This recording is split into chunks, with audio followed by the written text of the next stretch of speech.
Sejam bem-vindos ao primeiro Clube do Conto de 2022. Eu sou o Otávio e comigo para ler o conto de hoje eu tenho o Tots. Bom dia. E o João. Salve, povo antinazista. Salve, salve. Nossa, os primeiros episódios de 2022 já estão no clima, né, bicho? Se preparar psicologicamente já, né? Uhum. A gente pode fazer um clube do conto que seja isso, contos antifascistas. Antifascista, isso aí. Muito bom. No episódio anterior, nós já tínhamos anunciado qual era o conto sem temática, mas aqui agora já definimos essa rodada do Clube do Conto vai ter temática, sim, e vai ser escritores negros, escritores e escritoras. E para começar essa rodada, foi de minha escolha o conto Olhos d'Água, da Conceição Evaristo, que está presente no livro do mesmo nome desta autora. Falando brevemente da Conceição Evaristo, ela é uma escritora negra que nasceu numa favela da zona sul de Belo Horizonte. Ela se formou em letras, mediando com com o trabalho de empregada doméstica, e ela começou a entrar na literatura na década de 90. O seu romance de estreia é Ponciá Vicêncio. Esse livro, essa antologia de contos Olhos d'Água, ela é bem famosa, foi lançada em 2014, mas ela já se fez bastante presente em vários vestibulares da vida. São vários contos com principalmente mulheres negras protagonizando pequenas histórias do dia a dia, pequenos ocorridos do dia a dia, do cotidiano. Ela é bem conhecida por tratar bastante da discriminação racial, discriminação de gênero e de classe. E o conto em específico de hoje, Olhos d'Água, não é tão enfatizado nesses temas, mas ele traz uma discussão bem interessante para o nosso clube aqui. Então, sem mais delongas, vamos ao Olhos d'Água. Uma noite há anos, acordei bruscamente e uma estranha pergunta explodiu de minha boca. De que cor eram os olhos de minha mãe? Atordoada, custei reconhecer o quarto da nova casa em que eu estava morando e não conseguia me lembrar de como havia chegado até ali. E a insistente pergunta martelando. De que cor eram os olhos de minha mãe? Aquela indagação havia surgido há dias, há meses, posso dizer. Entre um afazer e outro, eu me pegava pensando de que cor seriam os olhos de minha mãe. E o que a princípio tinha sido um mero pensamento interrogativo, naquela noite se transformou em uma dolorosa pergunta carregada de um tom acusativo. Então eu não sabia de que cor eram os olhos de minha mãe? Sendo a primeira de 7 filhas, desde cedo busquei dar conta das minhas próprias dificuldades. Cresci rápido, passando por uma breve adolescência. Sempre ao lado de minha mãe, aprendi a conhecê-la. Decifrava o seu silêncio nas horas de dificuldades, como também sabia reconhecer em seus gestos prenúncios de possíveis alegrias. Naquele momento, entretanto, me descobria cheia de culpa, por não recordar de que cor seriam os seus olhos. Eu achava tudo muito estranho, pois me lembrava nitidamente de vários detalhes do corpo dela, da unha encravada do dedo mindinho do pé esquerdo, da verruga que se perdia no meio de uma cabeleira crespa e bela. Um dia, brincando de pentear boneca, a alegria que a mãe nos dava quando, deixando por uns momentos o lava-lava, o passa-passa das roupagens alheias, e se tornava uma grande boneca negra para as filhas, descobrimos uma bolinha escondida bem no couro cabeludo dela. Pensamos que fosse carrapato. A mãe cochilava e uma de minhas irmãs, aflita, querendo livrar a boneca-mãe daquele padecer, puxou rápido o bichinho. A mãe e nós rimos e rimos e rimos de nosso engano. A mãe riu tanto das lágrimas escorrerem. Mas de que cor eram os olhos dela? Eu me lembrava também de algumas histórias da infância de minha mãe. Ela havia nascido em um lugar perdido no interior de Minas. Ali as crianças andavam nuas até bem grandinhas. As meninas, assim que os seios começavam a brotar, ganhavam roupas antes dos meninos. Às vezes, as histórias da infância de minha mãe confundiam-se com as de minha própria infância. Lembro-me de que muitas vezes, quando a mãe cozinhava, da panela subia cheiro algum. Era como se cozinhasse ali apenas o nosso desesperado desejo de alimento. As lavaredas, sob a água solitária que fervia na panela cheia de fome, pareciam debochar do vazio do nosso estômago, ignorando nossas bocas infantis em que as línguas brincavam a salivar sonho de comida. E era justamente nesses dias de parco ou nenhum alimento que ela mais brincava com as filhas. Nessas ocasiões, a brincadeira preferida era aquela em que a mãe era a senhora, a rainha. Ela se assentava em seu trono, um pequeno banquinho de madeira. Felizes, colhíamos flores cultivadas em um pequeno pedaço de terra que circundava o nosso barraco. As flores eram depois solenemente distribuídas por seus cabelos, braços e colo, e diante dela fazíamos reverências à senhora. Postávamos deitadas no chão e batíamos cabeça para a rainha. Nós, princesas, em volta dela, cantávamos, dançávamos, sorríamos. A mãe sorria de uma maneira triste, com um sorriso molhado. Mas de que cor eram os olhos de minha mãe? Eu sabia, desde aquela época, que a mãe inventava esse e outros jogos para distrair a nossa fome. E a nossa fome se distraía. Às vezes, no final da tarde, antes que a noite tomasse conta do tempo, ela se sentava na soleira da porta. E juntas, ficávamos contemplando as artes das nuvens no céu. Umas viravam carneirinhos, outras cachorrinhos, algumas gigantes adormecidos, e haviam aquelas que eram só nuvens, algodão doce. A mãe, então, espichava o braço, que ia até o céu, colhia aquela nuvem, repartia em pedacinhos e enfiava rápido na boca de cada uma de nós. Tudo tinha de ser muito rápido, antes que a nuvem derretesse e com ela os nossos sonhos se esvaecessem também. Mas de que cor eram os olhos de minha mãe? Lembro-me ainda do temor de minha mãe nos dias de fortes chuvas. Em cima da cama, agarrada a nós, ela nos protegia com seu braço, e com os olhos alagados de prantos balbuciava rezas a Santa Bárbara, temendo que o nosso frágil barraco desabasse sobre nós. E eu não sei se o lamento pranto de minha mãe, se o barulho da chuva, sei que tudo me causava a sensação de que a nossa casa balançava ao vento.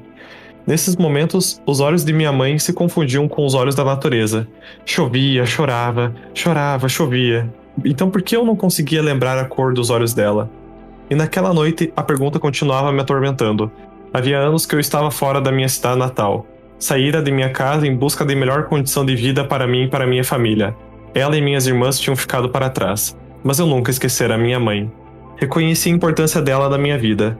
Não só dela, mas de minhas tias e de todas as mulheres de minha família. E também, já naquela época, eu entoava cantos de louvor a todas as nossas ancestrais, que desde a África vinham arando a terra da vida com suas próprias mãos, palavras de sangue. Não, eu não esqueço as senhoras, nossas Iabás, donas de tantas sabedorias, mas de que cor eram os olhos de minha mãe. E foi então que, tomada pelo desespero por não me lembrar de que cor seriam os olhos de minha mãe, naquele momento resolvi deixar tudo e, no dia seguinte, voltar à cidade em que nasci. Eu precisava buscar o rosto de minha mãe, fixar o meu olhar no dela, para nunca mais esquecer a cor de seus olhos. Assim fiz. Voltei aflita, mas satisfeita. Vivi a sensação de estar cumprindo um ritual, em que a oferenda aos orixás deveria ser a descoberta da cor dos olhos de minha mãe. E quando, após longos dias de viagem para chegar à minha terra, pude contemplar extasiado os olhos de minha mãe, sabem o que vi? Sabem o que vi? Vi só lágrimas e lágrimas. Entretanto, ela sorria feliz. Mas eram tantas lágrimas que eu me perguntei se minha mãe tinha olhos ou rios caudalosos sobre a face. E só então compreendi. Minha mãe trazia, serenamente em si, águas correntezas. Por isso, prantos e prantos a enfeitar o seu rosto. A cor dos olhos de minha mãe era a cor de olhos da água. Águas de Mamãe Oxum. Rios calmos, mas profundos e enganosos para quem contempla a vida apenas pela superfície. Sim, águas de Mamãe Oxum. Abracei a mãe, encostei meu rosto no dela e pedi proteção. Senti as lágrimas dela se misturarem às minhas. Hoje, quando já alcancei a cor dos olhos de minha mãe, tento descobrir a cor dos olhos de minha filha. Faço a brincadeira em que os olhos de uma se tornam um espelho para os olhos da outra. E um dia desses, me surpreendi com um gesto de minha menina. Quando nós duas estávamos nesse doce jogo, ela tocou suavemente no meu rosto, me contemplando intensamente. E, enquanto jogava o olhar dela no meu, perguntou baixinho, mas tão baixinho como se fosse uma pergunta para ela mesma, ou como se estivesse buscando e encontrando a revelação de um mistério ou de um grande segredo. Eu escutei quando, sussurrando, minha filha falou: "Mãe, qual é a cor tão úmida de seus olhos?"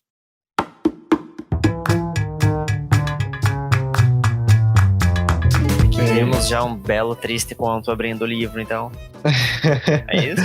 Um belo, triste conto abrindo um belo, triste livro. É engraçado que, depois que eu li esse texto, eu achei até engraçado quando eu li. Engraçado não, né? Mas me lembrou quando eu li o texto, que isso de certo desespero de você tentar lembrar a cor dos olhos de alguém. Eu não sei se eu tinha visto já em algum outro livro, mas acho que era algum filme, algum seriado, alguma coisa assim. Porque você, assim, suponha-se que pergunta isso de uma pessoa que é bem próxima a você, né? E é um detalhe da pessoa que eu acho muito difícil alguém parar pra reparar, né? Na cor dos olhos da pessoa, assim. Você pode até saber, mas assim, parar pra pensar nisso, eu acho bem difícil. E isso de indagação de cor de olhos de alguém é algo que eu já tinha encontrado em outra obra, e eu achei bem, bem peculiar, porque faz tanto tempo, eu nem lembro que obra é essa, né, como eu acabei de comentar, mas já fazia tanto tempo que eu achei engraçado ela trazer isso como uma certa angústia da mãe. Eu não sei o que ela quis representar exatamente, né, trazendo isso sobre a mãe dela, mas eu imagino que é um pouco de saudade, de não necessariamente temor, mas saudade em si dos pais e daquela certeza que, tipo, eles não estão aí pra sempre, né? Ninguém tá aí pra sempre e tal. Então, eu acho que eu interpreto que a autora a personagem, acordou com essa angústia de não saber a cor dos olhos de alguém tão próximo. Eu, inclusive, eu tava achando que a mãe dela já tinha morrido, até ela ter a ideia de ir visitar a mãe. Eu também. É um certo... Porque eu comecei lendo o texto achando isso já. Porque ela pensou... Porque eu achando, depois que a pessoa morreu, tem um pouco desse, né, de tipo, desse esquecimento, né, e eu, inclusive eu tava vendo um filme do Netflix essa semana, no Netflix, não sei se é deles, que é A Mão de Deus, que é um filme italiano muito bom, e tem uma hora que alguém fala, não vou falar exatamente porque é muito spoiler, mas eles estão falando sobre isso, né, e uma personagem fala pro outro, né, que tipo, uma hora você vai esquecer, né, essas pessoas que morreram, né, e, tipo, e ele diz, não, eu não posso, não vou esquecer, e ela diz, não, você vai esquecer, é normal, um dia você esquece, e acho que rola esse temor mesmo de algo deixar a ser algo tão importante agora, deixar de ser um passado, né, em algum momento. Que ela diz que ela simplesmente acorda, né? Nesse desespero imediato de saber qual que era a cor. E só que eu acho que o que move muito ela é a questão da culpa, que ela até cita. Tipo, ela consegue lembrar de detalhes muito específicos da mãe dela, mas nenhum detalhe tá ali porque ela reparou, mas sim porque tá atrelado a alguma lembrança, né? De quando ela brincava que a mãe era uma boneca, de quando ela brincava que a mãe era uma rainha, e tudo atrelado a brincadeiras para esconder a situação precária em que elas viviam, né? A pobreza que elas viviam. E aí, tipo, ela vai reparando que tipo, ela não consegue fixar algo que, se você parar pra pensar, seria tão simples, né, de você lembrar a cor dos olhos dos seus pais, dos seus amigos, porque você conversa com as pessoas, você olha nelas, mas como o João disse, é algo que você não para reparar, para pensar em específico, né? Sim, mas acho que ela não consegue, porque sempre nessas memórias a mãe tá chorando, né? Tá chorando, exatamente. E daí, só que aí, né, tem a revelação de que seria algo, quase algo meio místico, né? Que os olhos da mãe seriam os olhos da água, né? Por conta dessa mistura de estar sempre chorando, né? De ter sempre o choro nessas lembranças. E tem esse final que eu achei bem, bem sagaz, o final de, tipo, como isso refletiu nela depois, né? Com a filha também. Como se ela tivesse herdado esses olhos da água da mãe, né? Então, esse fechamento do conto, eu não sei o que interpretar dele. Eu acho que algo poderia ser, será que elas também estão vivendo em situação de pobreza ali e ela tá sempre chorando por causa da filha? Porque a filha pergunta exatamente, com outras palavras, a pergunta que ela se fez pra mãe dela, né? Sobre a mãe dela. Que cores eram os olhos da minha mãe? Eu não sei se é exatamente esse tipo de sofrimento. Eu acho que é algo mais de tipo... porque assim, ela vai falando várias situações mostrando como era sofrida a infância, né? E tipo, como a mãe dela tinha que trabalhar, tipo, era empregada doméstica, pelo que eu entendi, ou algo assim, ou só lavava roupa fora, algo assim. Ela e as filhas. Mas eu acho que ela chegou, tipo, num ponto da vida em que ela já viu também, talvez seja outro tipo de sofrimento, por também ser mulher, também ser negra. Então acho que ela também chegou num ponto tipo, emocionalmente, de ter visto ter experimentado tanta coisa, tanto sofrimento na vida, de que ela já tá com os olhos igual a mãe. A única coisa que eu não percebo muito bem, porque tem referências ali a Mamãe Oxum e tal, e eu não entendo muito de religiões africanas, então eu não sei se quando ela faz essas comparações, se ela tá fazendo alguma analogia com alguma coisa boa, porque parece um pouco até, porque ela diz que olhos profundos, enganosos, né, para quem contempla a vida apenas pela superfície. Então parece que é um pouco também tipo uma certa sabedoria, né, alguma... Ali do Oxum, numa pesquisa rápida, o Oxum é uma orixá feminina cuja encarnação no Brasil é a água doce em geral. Daí por isso que ela faz... dizer o quê? É mãe e rainha, é o termo dado aos orixás femininos Iemanjá e Oxum. Definir todos eles, mas eles usam no Brasil para definir todos os orixás que são femininos. Então são duas referências da cultura da religião de matriz africana referentes a esses orixás femininos, mas a de Oxum em específico é para ela ser relacionada à água doce, né? Oxum ela é caracterizada chorando. Tipo, a imagem dela é chorando. Quando Oxum deixa de se olhar no seu espelho para olhar para o mundo dos homens, ela chora e chora, e de seu choro se faz uma cachoeira de amor e bondade que limpa a terra do que é feio e imperfeito que o homem pôs nela. E por isso Oxum chora. Daí isso faria referência à mãe dela, né, tá sempre chorando nessas situações em que elas estariam brincando, né, tipo, estariam tendo momentos divertidos, mas é tudo pra tentar esquecer de certa forma, né, que a realidade delas tá colapsando em vários aspectos, né. Eu gosto bastante da referência da chuva, de quando chovia, né, muito forte, o medo da casa desabar e tal. Me lembrou bastante Parasita, que tem uma cena que é basicamente isso, né. A cena do alagamento. Que bom, choveu, né, tava precisando. Então, que tem essas duas perspectivas, né? A dos ricos que veem a chuva como algo positivo, pois a casa deles é bem reforçada, e a de uma favela, toda com casas todas precárias, que é simplesmente alagada e milhares de pessoas perdem o lar nessa chuva, né? Nessa chuva boa, né?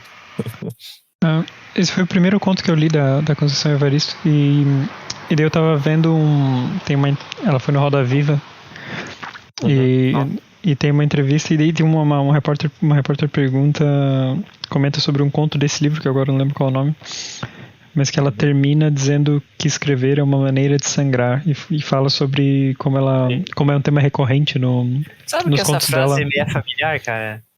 Sabe dela? De autoria dela? Sabe? Dela, é de um personagem dela. Mas ela fala, daí, quando ela responde para essa repórter, ela comenta que muitos... quer dizer, a repórter fala que chorou muito quando leu esse conto, e daí a Conceição Evaristo diz que ela chora muito enquanto ela escreve. Também. E eu acho isso uma experiência interessante. Não sei se já aconteceu com vocês, para mim já aconteceu algumas vezes com alguns textos assim e eu acho uma sensação muito estranha. Você chorar após escrever?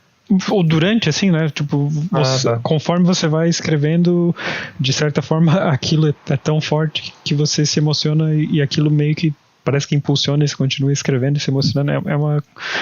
É um ciclo, às vezes parece. Eu nunca cheguei de chorar enquanto escrevia, mas já me arrepiei escrevendo, sabe? Tipo, de ficar impactado em algum nível com aquilo que escrevia, né? Mas a questão do sangrar é interessante, porque é a sensação que eu tenho após finalizar algum conto, algum texto que me exigiu tudo de mim, sabe? E eu coloquei tudo de mim nesse texto. É uma sensação de dor com alívio, sabe? Não chega a ser a ideia de chorar, mas é aquela dor aliviante. Eu acho que o conto em que ela fala isso é A Gente Combinamos de Não Morrer. Exatamente, é esse. Eu acho que é esse. Muito bom o nome. O nome é muito bom. Eu não gostei tanto desse conto em específico, mas o nome dele é muito bom. E como se faz dentro da temática, essa frase tá presente no conto, no caso.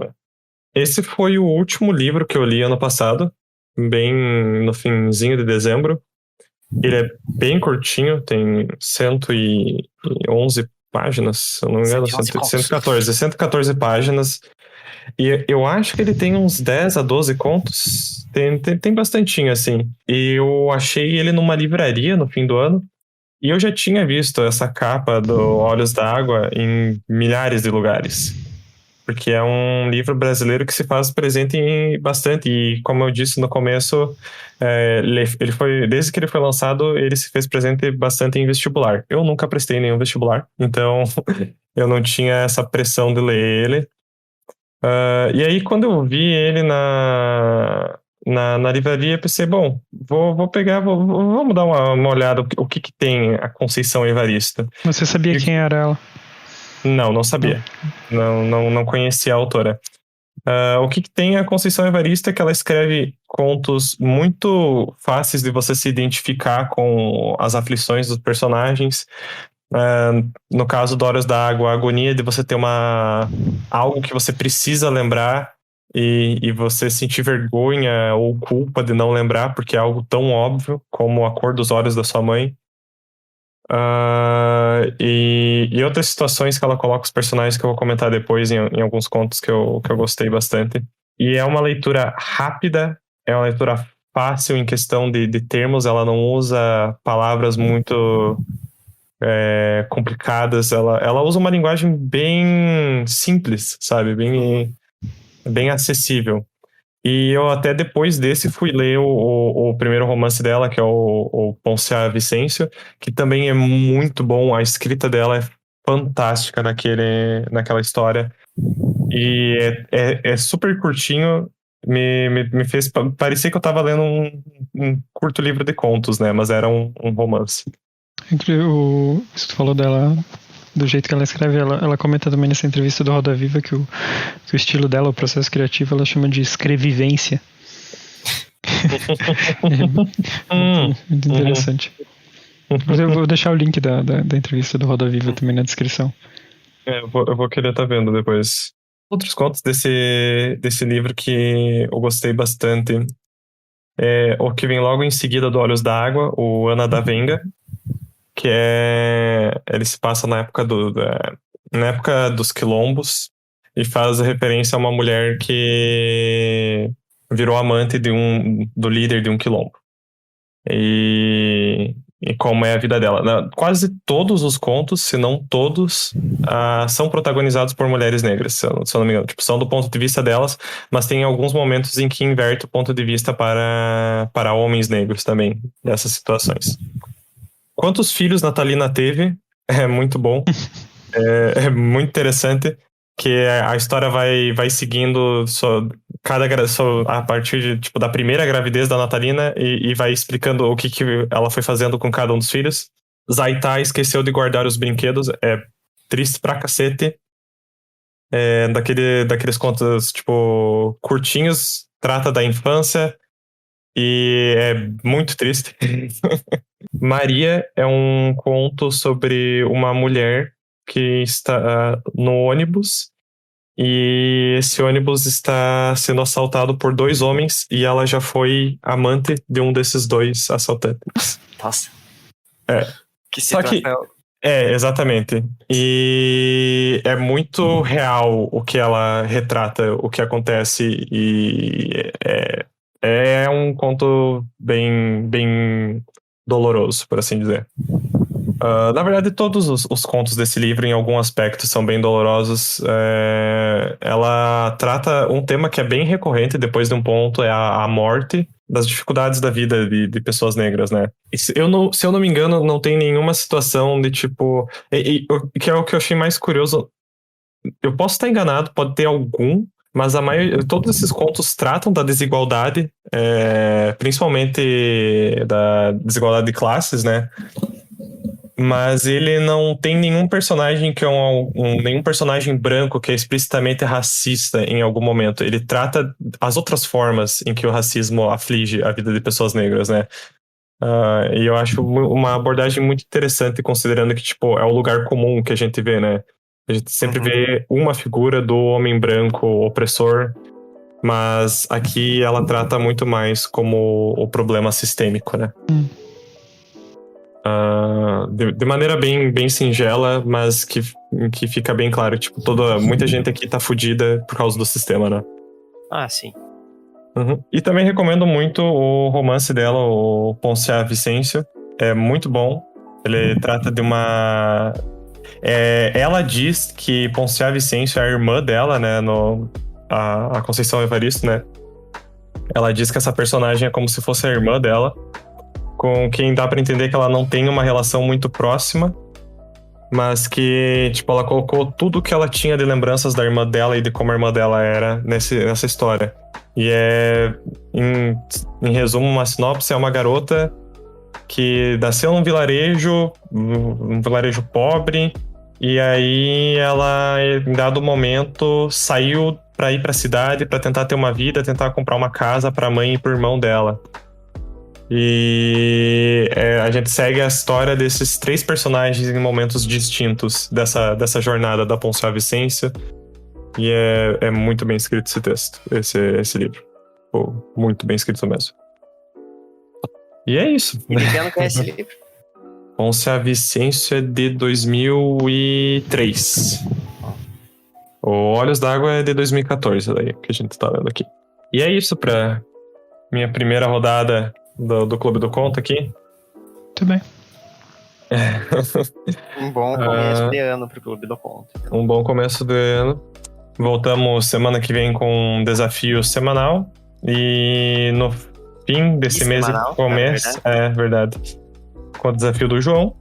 E pro fim do mês temos Clube do Livro com Kentuckys, de Samantha Schweblin. Se você, ouvinte, tem algum comentário sobre o nosso debate, alguma recomendação, qualquer comentário que você queira fazer no geral sobre o conto lido, sobre recomendações de contos a serem lidos nas próximas edições do Clube do Conto, dentro da temática Autores Negros, você pode mandar sua sugestão para o e-mail sindicatodosescritores@gmail.com. Também pode conversar conosco ou nos acompanhar pelas redes sociais Sindicato dos Escritores no Twitter e Instagram. Também estamos no YouTube no canal Sindicato dos Escritores e também você pode conferir todo o nosso conteúdo já publicado na face da terra em sindicatodosescritores.wordpress.com. É isso então. Até a próxima semana com mais um desafio de escrita. Tchau, tchau. Falou. Tchau.